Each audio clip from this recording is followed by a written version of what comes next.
आमिर क़ज़्ज़ाफ़ी दौरान हज इंतकाल कर गए।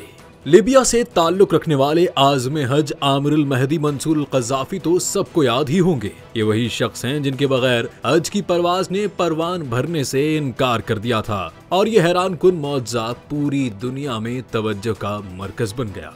एक जानिब जहां आमिर को दुनिया का खुशकिस्मत तरीन इंसान तस्वुर किया जा रहा था, वहीं अब सोशल मीडिया पर वायरल चंद वीडियोस में आमिर की दौरान हज इंतकाल कर जाने की क़यास आराइयां जोर पकड़ना शुरू हो गई हैं। ये सब उस वक्त शुरू हुआ जब एक्स अकाउंट समेत इंस्टाग्राम पर मुख्तलिफ स्क्रीनशॉट और वीडियोस गर्दिश करने लगी, जिसमें आमिर क़ज़्ज़ाफ़ी के इंतकाल का दावा किया जा रहा था। और सिर्फ यही नहीं बल्कि उन्हें दुनिया का खुशकिस्मत इंसान तस्वुर किया जा रहा था, जिसकी वजह मुक़द्दस मकाम और बाबरकत जगह पर मौत मिलना था। इस खबर के फैलते ही कई लोगों ने जहां इसे हकीकत मान लिया, वहीं ज्यादा तादाद ऐसी थी जिन्होंने इन अफवाहों को महज झूठ करार देते हुए कान न धरे। लेकिन आखिर इन खबरों की हकीकत क्या है, वो भी जल्द ही सामने आ गई।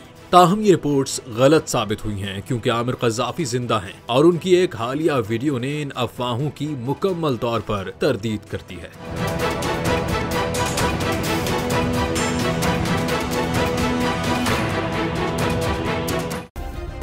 सब्सक्राइब करें और बेल दबाएं ताकि कोई खबर रह न जाए।